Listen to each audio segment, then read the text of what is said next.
Hi guys, welcome back to Telugu tech support. రీసెంట్గానే మార్కెట్లోకి release అయిన Vivo X fold 3 pro phone గురించి already మేము ఒక వీడియో అయితే చేసాం. అది మీరందరూ చూసారని అనుకుంటున్నాం. ఒకవేళ చూడకపోతే వెంటనే చూసేయండి.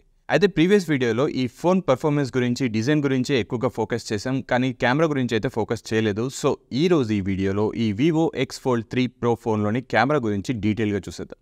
బేసిక్గా రీసెంట్గా రిలీజ్ అయిన కొన్ని ఫోల్డ్ ఫోన్స్లో చాలా వరకు కెమెరాస్లో కాంప్రమైజెస్ అయితే చూసాం. కానీ ఈ ఎక్స్ ఫోల్డ్ 3 ప్రో ఫోన్లో మీకు మరీ అన్ని కాంప్రమైజెస్ అయితే కనిపించవు. అండ్ అలాగని ఈ ఫోన్లో ఉన్న కెమెరా చాలా బెస్ట్ కెమెరా అని కూడా నేను చెప్పాను. దీంట్లో కూడా కొన్ని కాంప్రమైజెస్ అయితే ఉన్నాయి. బట్ ఇప్పటిదాకా రిలీజ్ అయిన ఫోల్డ్ ఫోన్స్ అన్నిట్లో కూడా ఇంత స్లిమ్ డిజైన్లో ఇంత మంచి కెమెరాని అయితే ఏ ఫోన్ అయితే ప్రొవైడ్ చేయలేదు. అదైతే ఖచ్చితంగా చెప్పగలను. ఇక ఈ ఫోన్లో కెమెరా స్పెసిఫికేషన్ విషయానికి వస్తే మెయిన్ కెమెరా వచ్చేసి 50 మెగాపిక్సెల్ వివో కస్టమైజ్డ్ సోనీ లెన్స్తో వస్తుంది. ఈ మెయిన్ కెమెరాలో మీకు 23mm వైడ్ రేంజ్ కూడా ఉంటుంది. అండ్ దాంతోపాటు ఆప్టికల్ ఇమేజ్ స్టెబిలైజేషన్ కూడా ప్రొవైడ్ చేస్తున్నారు. ఈ 50 మెగాపిక్సెల్ మెయిన్ కెమెరాతో పాటు 50 మెగాపిక్సెల్ JN1 సెన్సర్ అల్ట్రావైడ్ కెమెరాను కూడా ప్రొవైడ్ చేస్తున్నారు.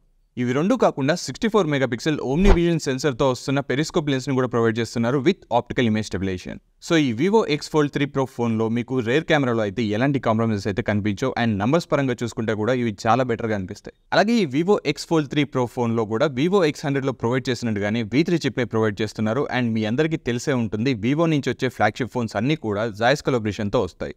సో ఈ వివో ఎక్స్ ఫోల్డ్ 3 ఫోన్లో కూడా మీకు జాయిస్ కొలాబరేషన్ అయితే ఉంది. ఈ ఫోన్లో ప్రొవైడ్ చేసిన కెమెరాస్కి జాయిస్ వల్ల T-స్టార్ కోటింగ్ కూడా ప్రొవైడ్ చేశారు. దీనివల్ల మీకు ఇమేజ్ క్వాలిటీ అనేది చాలా ఇంప్రూవ్ అవుతుంది. అండ్ కలర్స్ కూడా చాలా న్యాచురల్గా ఉంటాయి. ఈ ఎక్స్ ఫోల్డ్ 3 ప్రో ఫోన్లో మీకు జాయిస్ న్యాచురల్ మోడ్ కూడా అవైలబుల్గా ఉంటుంది. సో మీరు ఏమైనా మంచి న్యాచురల్ పిక్చర్స్ క్లిక్ చేసుకోవాలి అనుకుంటే ఈ మోడ్ని ఆన్ చేసుకొని క్లిక్ చేసుకుంటే సరిపోతుంది. ఇందులో మీకు స్కిన్ టోన్ కలర్స్ కూడా అన్ని పర్ఫెక్ట్గా ఉంటాయి. లేదు మీకు న్యాచురల్ కలర్స్ ఎక్కువగా ఇష్టం ఉండదు, బాగా బూస్టెడ్ కలర్స్ కావాలి అనుకుంటే ఇందులో జాయిస్ న్యాచురల్ కాకుండా మీకు వివిడ్ అనే ఒక మోడ్ అవైలబుల్గా ఉంటుంది. ఈ మోడ్ని ఆన్ చేసుకొని పిక్చర్స్ని క్లిక్ చేసుకుంటే అందులో మీకు కలర్స్ కొంచెం బూస్టెడ్గా ఉంటాయి. సో మీకు అలాంటి పిక్చర్స్ కావాలి అనుకుంటే ఈ వివిడ్ మోడ్లోకి షిఫ్ట్ చేసుకోవచ్చు. ఈ జాయిస్ న్యాచురల్ మోడ్లో మీరు డే లైట్లో తీసే పిక్చర్స్ అన్నింటిలో కూడా కలర్స్ అండ్ డీటెయిల్స్ అన్నింటిని కూడా పర్ఫెక్ట్గా క్యాప్చర్ చేస్తుంది. మీకు ఎలాంటి ప్రాబ్లం అయితే ఉండదు. అండ్ ఒకవేళ మీరు అగెయిన్స్ట్ లైట్ పిక్చర్స్ కూడా ఏమైనా క్లిక్ చేసుకోవాలనుకుంటే కూడా ఇందులో హ్యాపీగా క్లిక్ చేసుకోవచ్చు. ఎలాంటి ప్రాబ్లమ్స్ అయితే కనిపించవు. అండ్ లో లైట్లో అండ్ డార్క్ కండిషన్స్లో కూడా మీరు మంచి మంచి పిక్చర్స్ని అయితే క్లిక్ చేసుకోవచ్చు. దీంట్లో కూడా మీకు ఎక్కువ నాయిస్ అయితే కనిపించదు. అలాగే మీరు ఒకవేళ నైట్ టైంలోనే ఎక్కువ పిక్చర్స్ క్లిక్ చేసే అలవాటు ఉంటే మీకు ఇందులో నైట్ మోడ్ కూడా అవైలబుల్గా ఉంటుంది. ఈ నైట్ మోడ్ని ఆన్ చేసుకున్న తర్వాత క్లిక్ చేసిన పిక్చర్స్ అన్ని కూడా చాలా బాగుంటాయి. అయితే మెయిన్ కెమెరాలో ఇలా colours, sharpness and dynamic range ఇలా దేంట్లోనూ ప్రాబ్లం లేకపోయినా షట్టర్ స్పీడ్లో మాత్రం కొంచెం ప్రాబ్లం అయితే ఉంది. కొంచెం షట్టర్ ల్యాగ్స్ అయితే కనిపిస్తాయి. సో కంటిన్యూస్గా పిక్చర్స్ని క్లిక్ చేసే వాళ్ళకి ఈ షట్టర్ ల్యాగ్స్ కొంచెం ప్రాబ్లం అనిపించవచ్చు. అండ్ ఇలా షట్టర్ ల్యాగ్స్ వల్ల కొన్ని పిక్చర్స్ కూడా బ్లర్ అయిపోతున్నాయి. అలాగే ఈ వివోలో జాయిస్ కొలాబరేషన్తో వచ్చిన ఫోన్స్ అన్నిట్లో కూడా జాయిస్ పోర్ట్రేట్ ఎఫెక్ట్స్ ఉంటాయనే విషయం కూడా మీకు తెలిసే ఉంటుంది. ఇందులో కూడా మీకు ఆ పోర్ట్రేట్ ఎఫెక్ట్స్ అన్నీ కూడా ఉంటాయి. అండ్ ఈ ఫోన్లో క్లిక్ చేసిన పోర్ట్రేట్ పిక్చర్స్ అన్నిట్లో కూడా కలర్స్ అండ్ ఎడ్జ్ డిటెక్షన్ కూడా చాలా పర్ఫెక్ట్గా ఉంది. సో మీరు ఎక్కువగా పోర్ట్రేట్ పిక్చర్స్ని క్లిక్ చేసుకునే అలవాటు ఉంటే మాత్రం ఈ ఫోన్ మీకు బెస్ట్ చాయిస్ అనే చెప్తాను.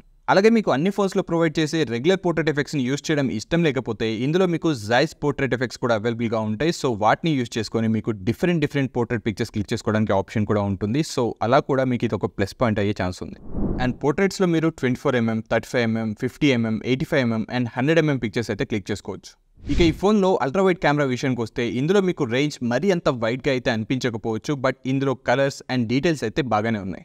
జనరల్గా ఈ అల్ట్రావైడ్ కెమెరాస్లో మీకు హ్యూమన్ స్కిన్ టోన్స్లో కలర్ చేంజెస్ అయితే కనిపిస్తూ ఉంటాయి. బట్ మీకు ఈ ఫోన్లో అలాంటి ప్రాబ్లం అయితే లేదు. స్కిన్ టోన్స్ అన్ని కూడా న్యాచురల్గానే ఉన్నాయి. మెయిన్ కెమెరాలో మీరు అగెయిన్స్ ద లైట్ కూడా మంచి పిక్చర్స్ని అయితే క్లిక్ చేసుకోవచ్చు. బట్ ఈ అల్ట్రావైడ్ కెమెరాతో మాత్రం కొంచెం ప్రాబ్లం అవుతుంది. ఇది మాత్రం కొంచెం స్ట్రగుల్ అవుతున్నట్టు అనిపిస్తుంది.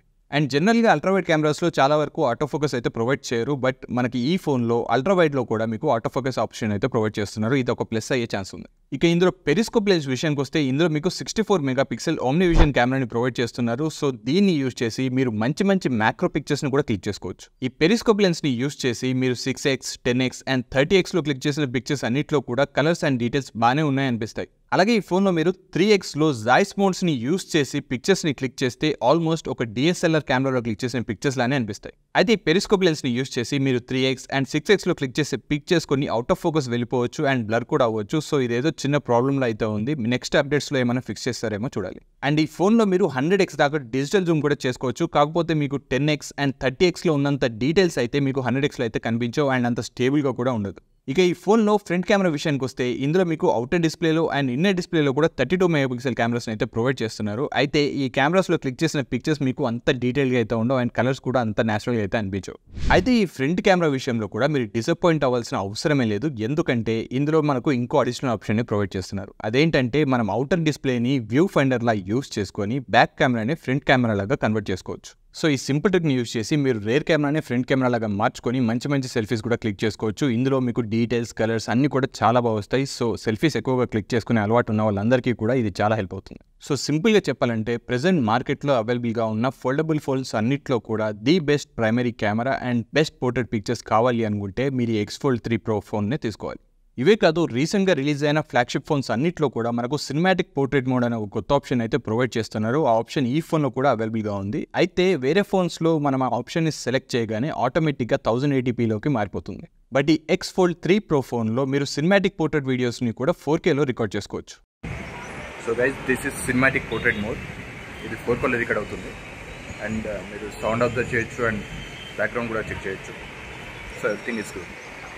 సో ఫోన్స్ని యూస్ చేసి ఎక్కువగా వ్లాగింగ్ చేసే వాళ్ళకి లేదా షార్ట్ ఫిల్మ్స్ ఏమైనా తీయాలి అనుకున్న వాళ్ళందరికీ కూడా ఈ ఆప్షన్ చాలా హెల్ప్ అయ్యే ఛాన్సెస్ ఉన్నాయి. అలాగే ఈ సినిమాటిక్ పోర్ట్రేట్ మోడ్లోనే మీరు 1x, 2x అండ్ 3xలో కూడా వీడియోస్ రికార్డ్ చేసుకోవచ్చు. అండ్ 3x వరకు కూడా మీకు క్లారిటీ అయితే బాగానే ఉంటుంది, ఏం ప్రాబ్లం ఉండదు. ఇక ఎలాగో వీడియో రికార్డింగ్ గురించి మాట్లాడుకుంటున్నాం కాబట్టి ఈ ఫోన్లో వీడియో రికార్డింగ్ విషయానికి వస్తే మీరు రేర్ కెమెరాని యూస్ చేసి 8K 30fps దాకా రికార్డ్ చేసుకోవచ్చు. అయితే మనకు రెగ్యులర్ లైఫ్లో 8K పెద్దగా యూజ్ అయితే ఉండదు. సో 4K 60fps దాకా రికార్డ్ చేసుకున్న ప్రాబ్లం ఉండదు కాబట్టి మనకు ఇంకా అడిషనల్ ఆప్షన్ కూడా అవైలబుల్గా ఉంటుంది. అయితే రేర్ కెమెరాలో మనకు 8K వీడియో రికార్డింగ్ ఆప్షన్ అవైలబుల్గా ఉన్న ఫ్రంట్ కెమెరాలో మాత్రం ఓన్లీ 1080p 30fps దాకా రికార్డ్ చేసుకునే ఆప్షన్ అయితే ప్రొవైడ్ చేస్తున్నారు. బట్ ఇందాక చెప్పినట్టుగానే మనం రేర్ కెమెరానే ఫ్రంట్ కెమెరా లాగా మార్చుకొని వీడియో రికార్డింగ్ కూడా చేసుకునే ఆప్షన్ ఉంటుంది కాబట్టి ఇది మనకు పెద్ద ప్రాబ్లం అయితే కాదు. ఇవే కాకుండా కెమెరాలో టైమ్ ల్యాప్స్, స్లో మోషన్ ఇలాంటి ఆప్షన్స్ అన్ని కూడా ఏవి మిస్ అవ్వకుండా ప్రొవైడ్ చేస్తున్నారు ఈ ఫోన్లో. అలాగే వీడియో రికార్డింగ్లో ఆటో ఫోకస్ అండ్ స్టెబిలైజేషన్ అన్నీ కూడా బాగానే వర్క్ అవుతున్నాయి అండ్ సౌండ్ క్వాలిటీ కూడా చాలా బాగుంది. సో ఈ ప్రైస్ రేంజ్లో ఒక ఫోల్డబుల్ ఫోన్లో ఇంత మంచి కెమెరా అండ్ ఇన్ని ఆప్షన్స్ని ప్రొవైడ్ చేసే ఫోన్స్ అయితే ఏవీ లేవు, అదైతే డెఫినెట్గా చెప్పొచ్చు. ఈ ఫోన్లో జస్ట్ ఫ్రంట్ కెమెరాను ఒకటి ఇగ్నోర్ చేస్తే ఓవరాల్గా కెమెరా విషయంలో ఇది one of the best foldable phones అని చెప్పొచ్చు. సో ఈ ఫోన్ కెమెరా మీద మీ ఒపీనియన్ ఏంటి అనేది కామెంట్ సెక్షన్లో చెప్పండి. అండ్ అలాగే ఈ వీడియో నచ్చితే ఈ వీడియోకి ఒక లైక్ కొట్టి షేర్ చేసి మా ఛానల్కి సబ్స్క్రైబ్ చేసుకోవడం మాత్రం మర్చిపోకండి.